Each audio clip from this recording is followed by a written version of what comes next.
ต้นยังป้าถูกอู้แต่ว่าใส่ได้อยู่ในไม้ฮะนะเพราะว่าไม้นี่มันใส่ได้เลยนี่ไม้ดีได้นี่ตัดตีนออกแล้วก็เอาไม้ไว้อยู่เทียอยู่นี่มันสิกลายเป็นหน้าปกคลิปเนาะป้าทีโดสุดยอดเลยโคตรหลายเฮ็ดเจียวส้มกินทุกคนสบายดีตอนแรงเด้อโอ้ทุกคนเลยไม่จันนะไม่จันตกใจแห้งขนาดอยู่บ่อยู่คล้ายๆคือเงินถล่มเลยว่าซั่น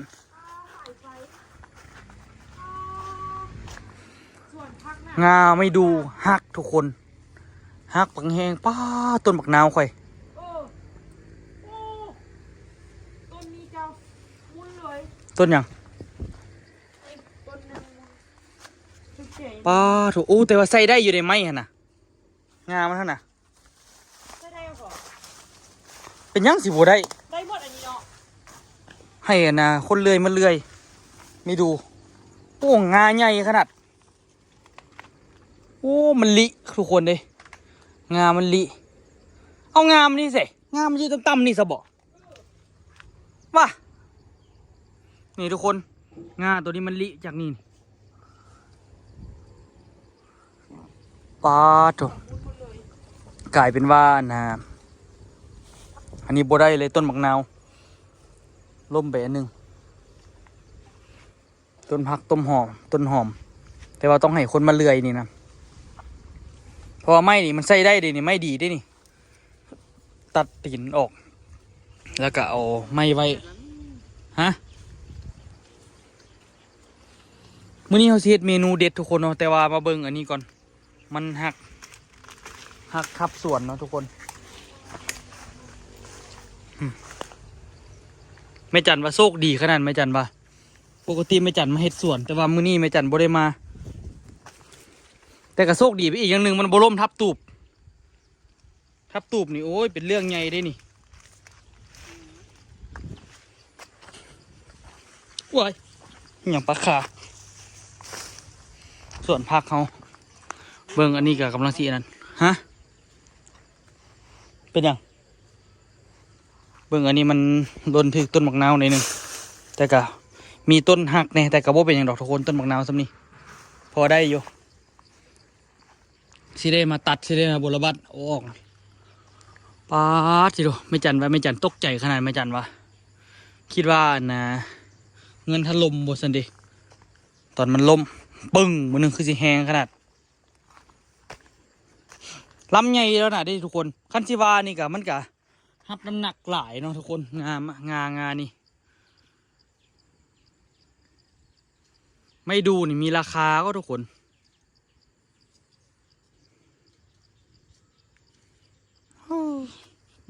มันรับน้ำหนักหลายแล้วเมื่อกี้ฟ้าลมแหงเบิ่งอะทางงางถึงกับสิหักละมันกับต้นใหญ่แหงอยู่นี่เบิ่งบนหอยมันแตกมันหักเลือดป่านคนทุกคนไม่ดูนี่น้ำยางมันน่าจะขูดจีกออกไปตามงาคุณอะโอ้คิดไปคิดมากะน่าจะตัดเลยซะมันต้นใหญ่แหงแต่ก็ขันเอาไว้ดีได้โดนเติบอยู่ด้วยนี่มีหลายต้นเติบอูมาเอาอีกทันเอาคาป้าทงหัวสีไข่เขาออกแล้วเนาะป้าอยู่หัวสีไข่อันเฮือนแม่บอกโต้ยฮันละว่างามให้งามเอาอันนั้นจะคือบ่เอาฮะนะเอาแม่เอากกมันก็ได้นะหัวสีไข่เฮือนแม่บอกโต้ยงามให้งามบ้างเอาก็จะงามแล้วโอ้ยตายอันนี้เลยว่าเอาทิมของแซบโอ้วิลึกขนาดไม่เสียเลยขอย่านมันสิล่มไปย่านมันสิล่มอยู่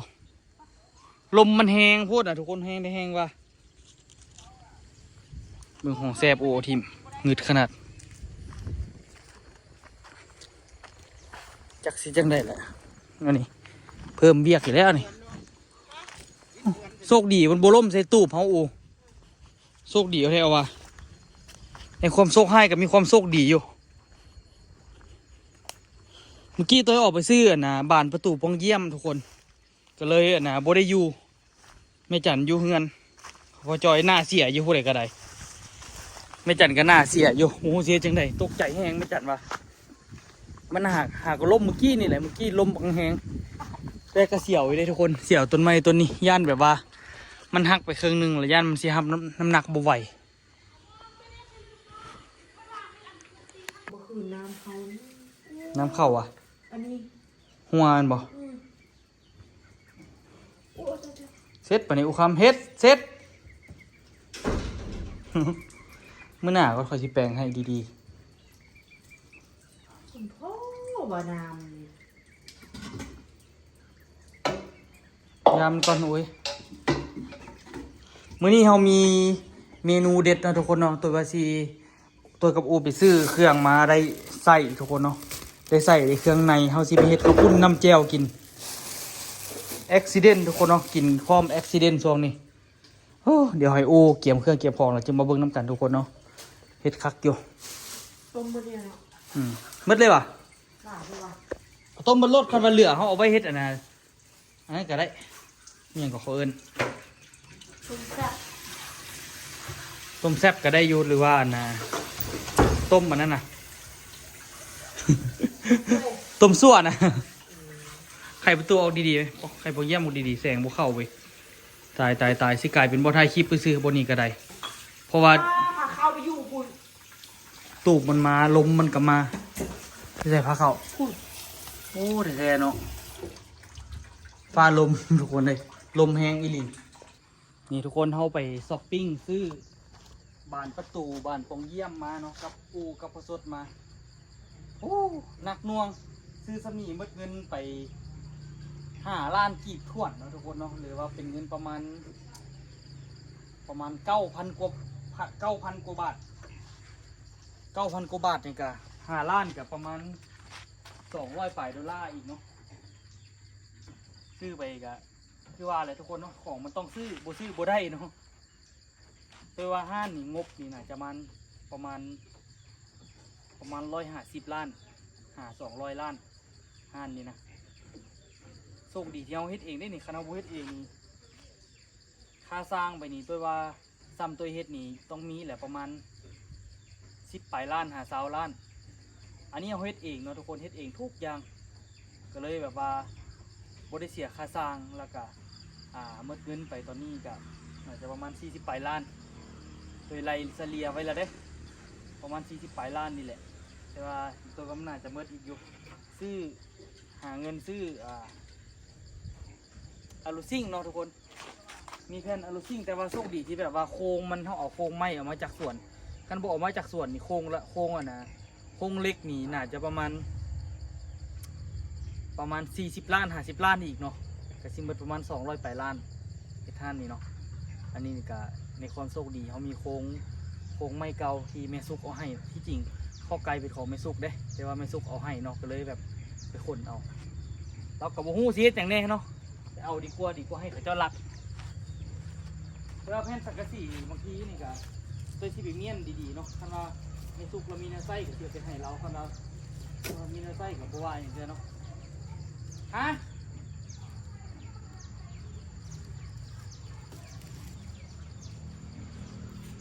ไอชีเมี่ยนอันนี้ออกมาทั้งหมดเลยทุกคน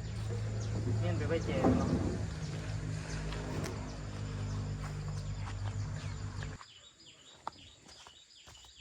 ที่จริงไอ้เราลดราคาให้หลายเติบไปนี่คืออันนี้640,000สินะเราก็ไล่600,000อันนี้450,000เราก็ไล่400,000สินะเพราะว่าหู้จักเราเนาะไปซื้อเครื่องเราตลอดแล้วก็ไปนั่นไปนี่ก็เจอเราตลอดเราเลยลดให้ที่จริง5 ล้านนั่นขอต่อแล้วอีกได้4 ล้านน่ะนะ950,000ไปได้นะเพราะว่าเขาบ่ได้นะเขาไปเอาเองซะเขาบ่ได้ให้เขาเจ้ามาส่งให้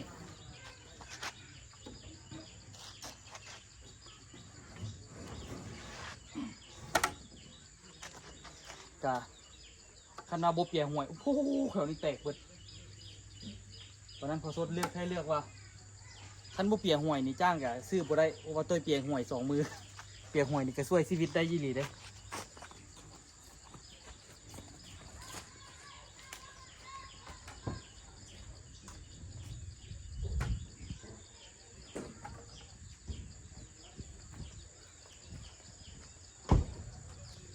ช่วยชีวิตได้ชั่วคราว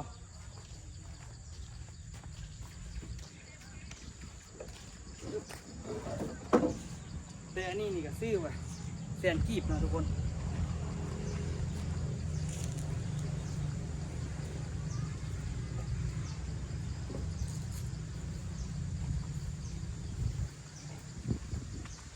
อันนี้บาน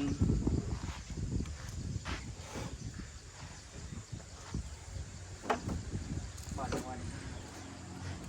มูแต่ว่าบานของน้ำแพงกว่านะบานประตูพวกห้องนอนดิเดี๋ยวค่อยเอาลงก่อนมันกล้องอยู่ใกล้เกินไป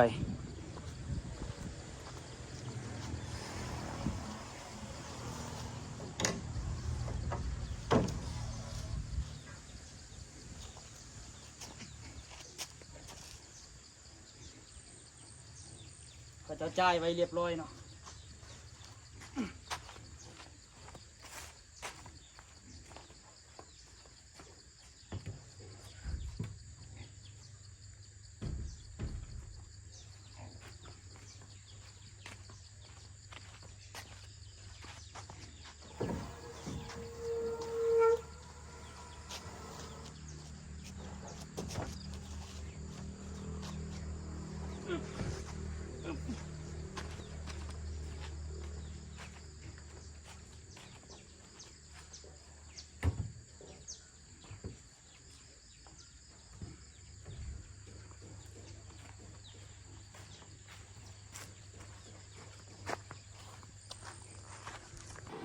โอ้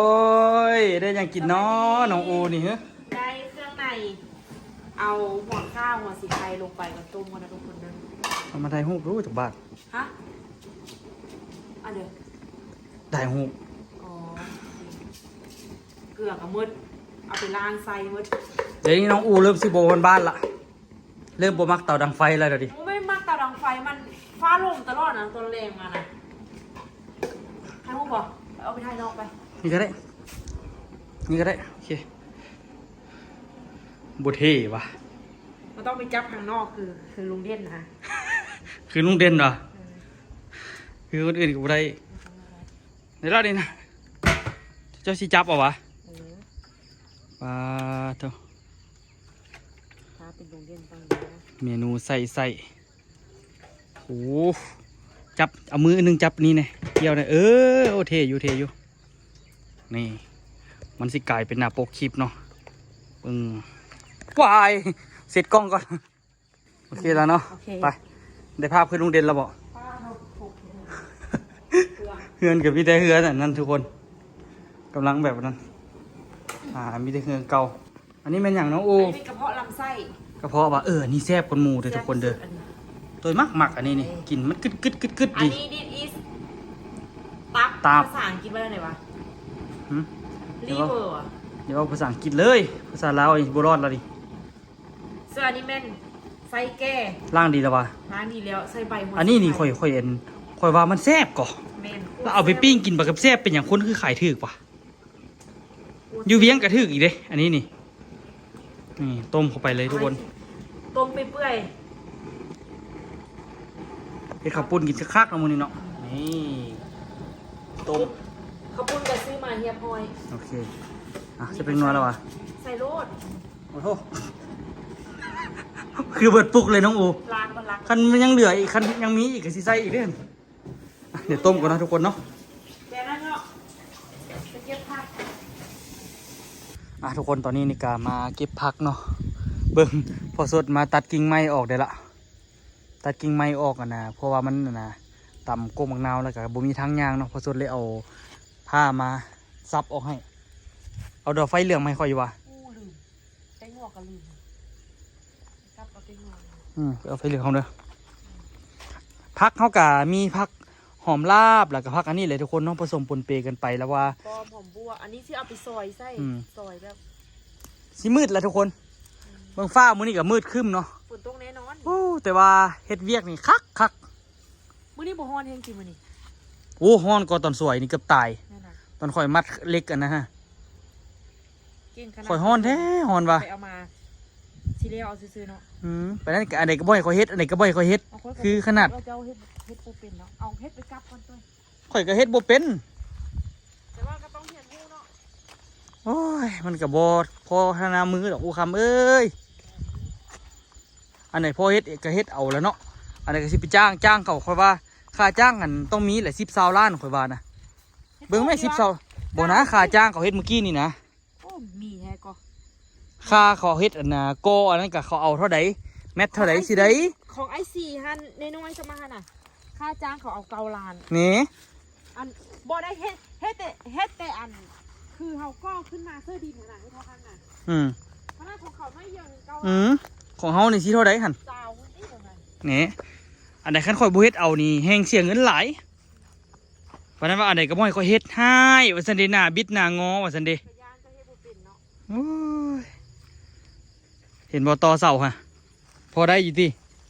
ก็ได้อยู่แต่ก็บ่ฮู้สิแข็งแฮงบ่ล่ะ โอ้ยเป็นจังสิบ่แข็งแฮงเขาเฮ็ดกับข่อยเฮ็ดเขาก็ใส่ปูนกับใส่เหล็กคือกันแหละโอ้ยบ่ไว้ใจข่อยเจ้านะเจ้าบ่ฮักข่อย บ่ได้เคยเว้าคำนี้เอาไปกลับได้หลายจังแซ่บ มักเผ็ดอันนี้กับแซ่บก็ข่อยว่ามันบ่เผ็ดเฮง แม่นมันแบบเผ็ดแห้งกับแซ่บเอาเผ็ดพอโซดมันป้อเจ็บกระเพาะเลย อันนี้เอาเฮ็ดพอสดแล้วบ่เอามานี่แนวนี่ แม่นว่ะ เอามาแต่เวียงพอสดเฮ็ดแล้วมันหลายโพดข่อยเลยแบ่งมาปลูกซ้อนใส่โอ้ยเดี๋ยวมื้ออื่นคันยังบล็อกยังบ่ทันมาข่อยสิลุกแต่เช้าแล้วสิมาเฮ็ดอ่างเก็บน้ำอีกก่อนมันซึมทุกคนมันซึมเขาเลยเอาเสียมาโป้อีกบ่ซั่นบ่แล้วดอกหลายเวียกพุ่นน่ะทุกคนเอ้ยตัวย่อยก็ได้ จะไม่ค่อยได้เก็บมักวบไปค่ายดิ เดี๋ยวเราเก็บบักเพชรเก็บพักก่อนเด้อทุกคนเด้อแล้วหรอวะที่ดู พอได้ลอยแล้ว โต๊ะเครื่องในเอามาซอยแบบนี้ เอาก็มันสิเด็ดหน้าของปลาซอย เอา นี่จะมี เอาขึ้นก่อนมันบ่แล้วแหละ ยากขนาด โหยากหมูซิแก๊สขึ้นก็ได้ละ ไซส์พอได้อยู่แต่ตูกระเพาะนี่ยังยาก ยามันหิวเข้าวละเดี๋ยวนะเห็ดอันนี้แล้วต้องมีหมกเพชรป่นก็ทุกคนเห็ดอันนี้นี่แล้วก็ต้องมีหมกเพชรไปคุยกับปีพร้อมอยากละต้องได้เติมน้ำบ่โอ้ เติมมาคน ใส่ตอนเลยล่ข่อยสิอ้วนอีกละชีวิตแบบตัว เป็นลุงเด่นเนาะ อืม ที่เราเดินบุอ้วน นี่ทุกคนเบิ่งน่ากินซ้ำใดซอยใส่ซีนน้ำก่อนเด้อ น้ำลายไหลกระเพาะมันนี่แซ่บก่อนใส่กระคักกัน โอ้ย หืม แต่ว่าเขาต้องปรุงน้ำตาลถึงจะแซ่บ เป่าให้อีก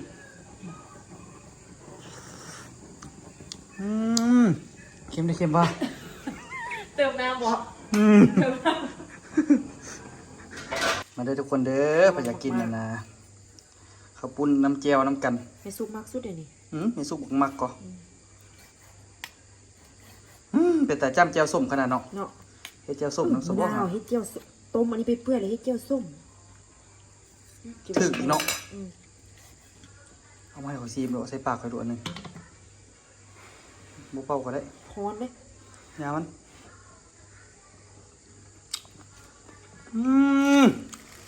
ลำใบลำเงา ค่อยเอาใบหัวสีไข่ ก็อย่างมันคือถือกว่าเนาะบอกว่าเขาเอาใส่นี่ไปปิ้งขายเนาะ เขาบ่นิยมกินเด้อ ต้องไปมักกว่าขอยว่าแซ่บกว่าใส่อ่อนนี่ เนาะ อืม ไส้อ่อนกินอย่างจะขมจ้ะ เขาเอานี่มาซอยเบิ่งดูอันนี้มันอันเดียวกันป่ะ อันใด อันนี้ อันนี้ นะ ปะ อันเดียวกันป่ะ อันเดียวกันแต่มันเป็นบ้อนสุดของคนขี้อะนะ ว่า แม่นซะบ่ กูจะค่อยคิดว่าต้องแม่นแหละใส่ เอามาซีมดูบนนี่มันต่างกันก็มันกึบๆก็อันนี้นี่ต่างบ่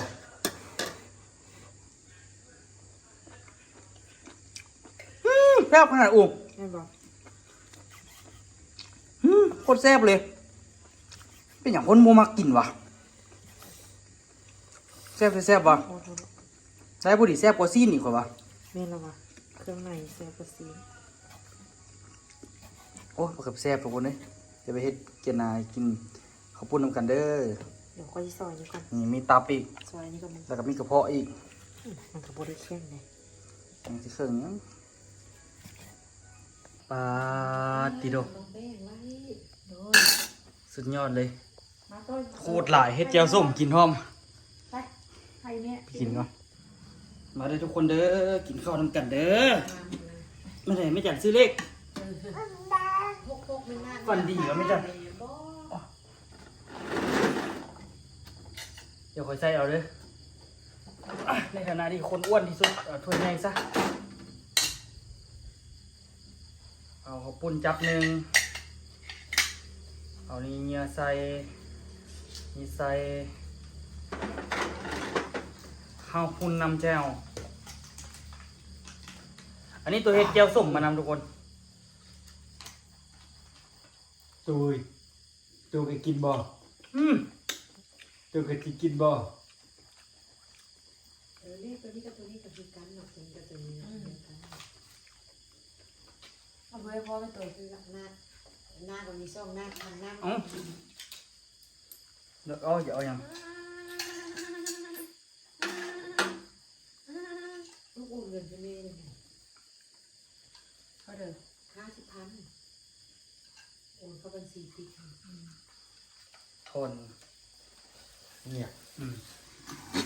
เฮ็ดอันเดิมนี้คุณน้ำเที่ยว คุณน้ำแจ่ว เครื่องนะเคยสิว่า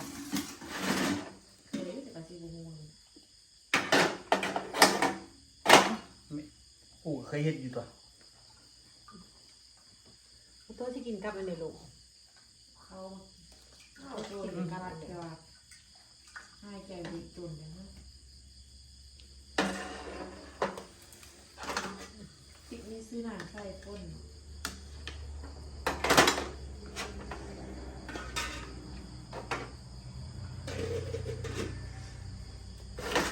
มันไม่มองวางได้แบบนี้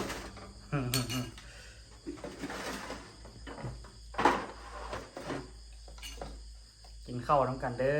อมื้อนี้กินข้าวปุ้นน้ำแจ่วแซ่บ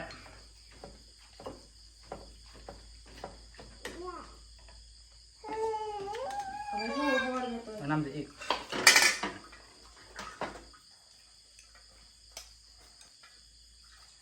นางได้ซื้อ อ่ะอันนี้นี่ข้าวปุ้นน้ำแจ่วนี่ผมรู้สึกว่าต้องมีหมกเห็ดป่น ตัวสดก็กินจะไปเลยกิน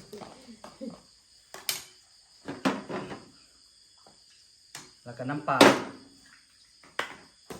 มันไม่ใจมันตู้ยังซาห่วงเลย ใส่น้ำตาลน้ำเด้อ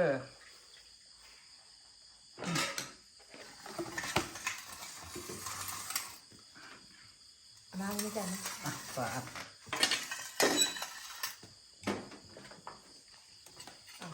ก็บอกมันมีขี้ขุ่นเลยเนาะแล้วก็เอาเพิ่มอีก3 อันโอ้บุคลากรอีก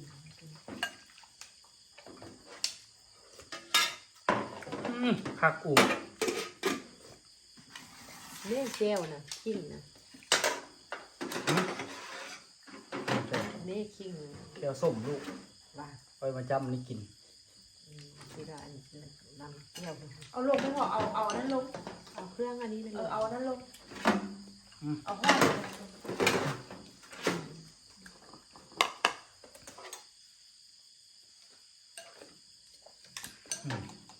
ครับ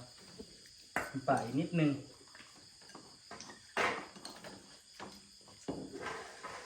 นี่กับบุกขึ้นไปสิยากอย่างโอเวอร์อันนี้มาล่ะรู้สึกขึ้นยากอยู่เลยก็เลยซื้อมาให้กินซะ เป็นเดือนต้นไม้เนี่ยนะ นะ ต้นไม้ลีลุงเห็นเหรอ เสร็จแล้ว มูน้ำยัดบ่ เอาสดไปตัดงามเลย ตอนเรามาที่มิเตอร์น้ำฟางเข้าเลยลูก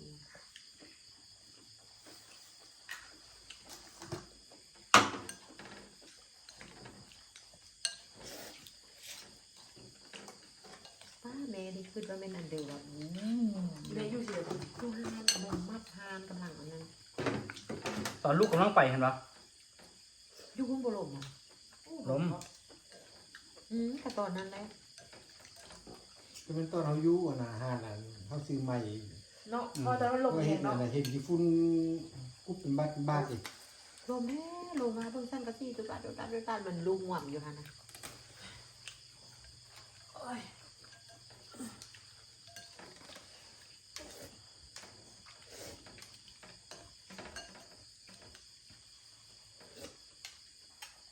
โชคดีที่ว่าไปสวนเนาะ ทำให้แม่ไปชวนแม่อย่างที่รอดอยู่นั่นแหละ เพราะว่าได้ฟ้าลมแหงกับพายุกัน วันนี้เราเป็นปลาลมแห้งต้นไม้เจียวนี่ ใครเนี่ยมันบ่ใส่ตู้เขาเนาะ อืม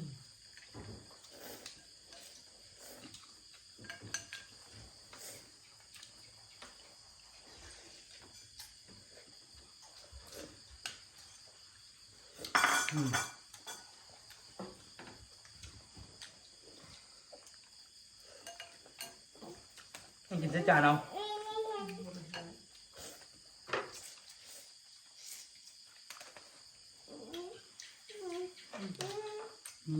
ยากไกล ลาพี่มูกอ่ะ เอาเพชรต้องคุยกับปี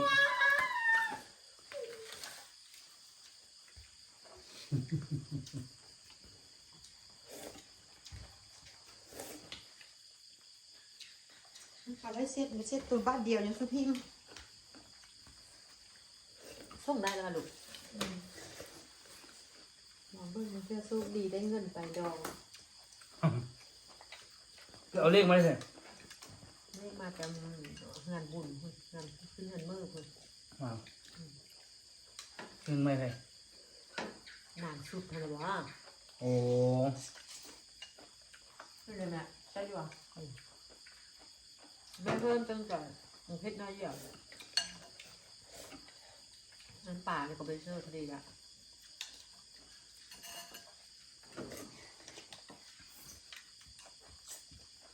แซ่บเนาะ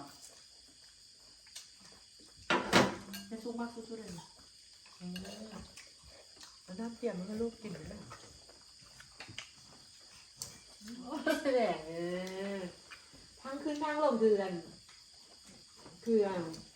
บ้าโตนเนาะ คือมันเบ้าเป็นคำนี่เนาะ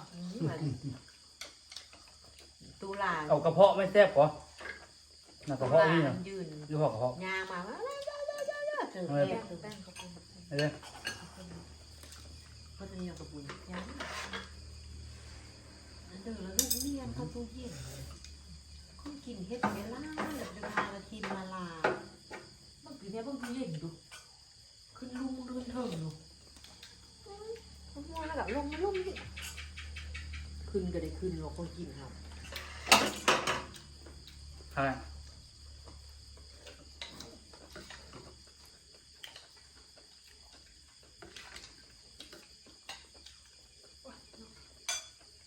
เจ้าอย่าง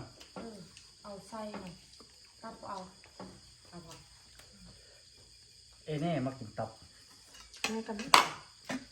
ค่อยละมักกินอันคือที่ไทยกินข้าวต้มแล้วมันมีอันพวกพักตับพักอะไรกินเอาเลยเนาะ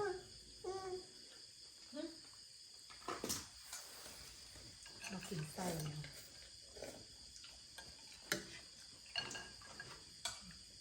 โอ้แซ่บได้ใจ ชูห้าก็ได้กำไรหลายแน่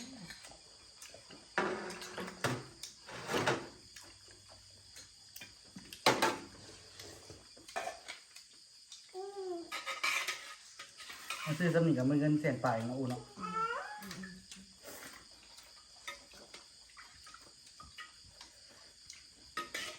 แม่ไปตลาดแม่ก็เป็นคนที่ซื้อลูกแป้งนั่น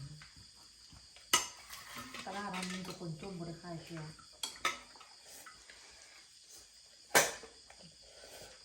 พอ ผู้ใดกับผู้ออกมาขายเลย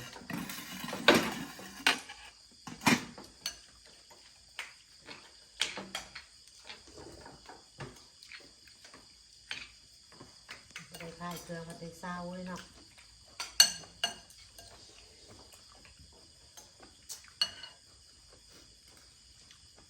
มันมือต่อมือบ่เขาเจ้าเศร้า เป็นมือละ มันเป็นโรงเรียนอนุบาลเก้าก่อนแล้วโรงเรียนอนุบาลเอกมันมีโรงเรียนเอกชนมาไล่นั่งเรียนโบมาเฮียนโรงเรียนเอกอนุบาลรันเนี่ยเขาเลยยุบโบมีนักเรียน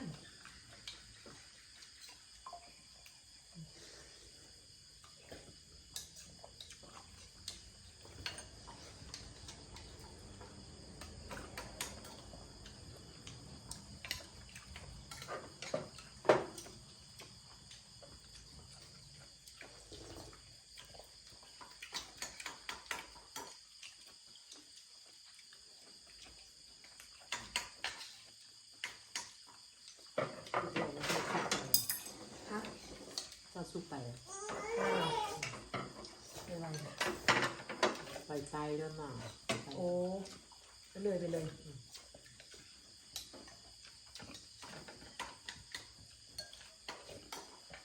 ให้หนีคนเอาลงเข้ามาข้างมือวาง มือนี่เอามือเข้าไปนั่นจะลูก กำลังข้าว นั่นก็นั่นตา ปลาโจ้